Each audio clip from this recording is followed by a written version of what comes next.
22 ойыншы бір алаңда, бір доп үшін ұзын сонар 90 минут айқас жүргізеді. Негізгі мақсат қақпаны дәл көздеп, теңбіл допты торға орнату. Алайда құр сөзге жеңіл көрінгенмен голды тек құралайды көзге атқан кіл мерген ғана салуға құқылы. Футболдың құдіреті де осыда. Ал дәл осы қасиеттер бойынан табылған аяқдоп спортының аңызы ұлы сұрмерген 20 ғасырдың ең үздік спортшысы Эдсон Арантис ду Насименту немесе жай ғана Пеле. 1950 жыл 16 шілде Бразилия футболы үшін трагедияға толы күн. Сол жылдардағы пентакампиондар тарихында тұңғыш рет футболдан әлем біріншілігінің ақтық бәсекесіне жолдама алды. Өз жерлерінде өткізілген турнир 170 мыңнан астам Маракано стадионын лық толтырған жанкүйерлер, әйгілі Зизиньо бастаған талантты Бразилия аяқдопшылары. Оларға әлем чемпионатын жеңуге еш нәрседе кедергі емес еді. Алайда тағдыр жағдайды мүлдем басқа арнаға тоғытты. Азулы уругвайлықтар екінші таймның нәтижесі бойынша бір емес, 2-1 доп айырмашылығы бойынша жеңіске қол жеткізді. Бразилия жерінде қарауыл күн.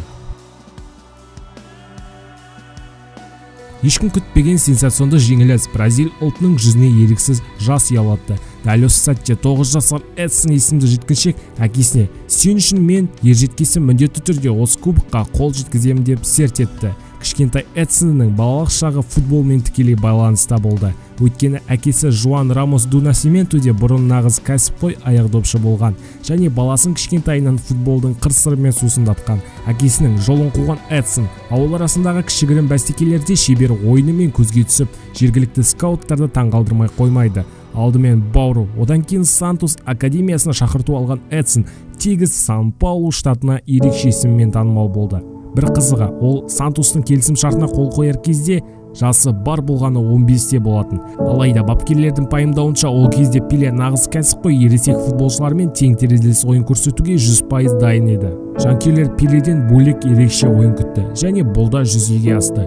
Ол Сантостың негізгі құрамына еніп қана қоймай, өте үлкен жиілікпен гол соқты. Бір маусымда 38 ойын өткізіп, 41 допты қақпа торына енгізді. Пеленің маусым сайын толассыз соққан голдары ел намысын қорғауға бірден-бір себеп еді.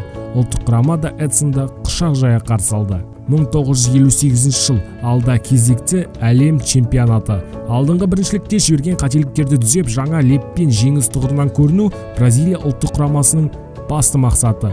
Міне осы тұста әлі буыны қатып үлгермеген Пелені Швецияға жіберу негізгі мәселеге айналды. Бірі оның негізгі құрамда өнер көрсетіп, ұлт намысын қорғауға аттандыруды жөн санаса, бірі оған әлі ерте екендігін және оның өзге мемлекет тарапынан көрсетілген моральдық ауыртпашылықтарға төзбейтінін алға тартты. Пікірлер сан-саққа бөлінді. Алайда бас бапкер Висенте Фиола Сантостың жас сұрмергені әлем чемпионатында ойнайды деп шешім қабылдады. Өкінішке орай жаттығу барысында алған жарақатына байланысты Эдсон алғашқы Австрия және ағылшындармен өтетін бәсекеге қатыса алмады. Бірақ КСРО құрамасымен өтетін топтық кезеңнің негізгі матчына бас бапкер екі жаңа ойыншыны негізгі құрамға қосты.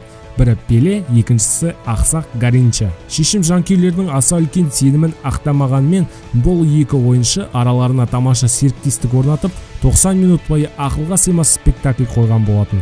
Және пентакампиондар сенімді түрде келесі кезеңге өтті. Эдсон бұл ойында бар болғаны бір ғана нәтижелі паспен көзге түскенмен, алайда оның әлем чемпионатындағы дебюттік голы ұзақ кешікпеді. 1/4 финалда Уэльс құрама командасымен болған қызу бәсеке тағдырын бір ғана доп шешті. Ол голдың авторы әрине Пеле. Шешуші кездесулерде соққан голдар жайлы ұзақ әңгіме қозғауға болады. Алайда мен үшін осы қатарда ең үздік ол Уэльс қақпасына соққан добым. Егер ол гол болмағанда біз келесі ойынға өтпей, Бразил жанкүйерлерінің жүрегін біраз жаралаушы едік, дейді Пеле. Франциямен өткен жартылай финал Эдсон ішінде, Бразилия құрама командасы үшінде өте сәтті болды. Эдсон үзілістен соң 3-1 допты қақпаға енгізіп, хэт-трик авторы атанды. Қорытынды есеп 5-2. Ақтық кезеңде де бразилиялықтар еш сүрінбеді. Алаң қожайындары шведтерді алдыңғы оймен 5-2 есебімен шығарып салды.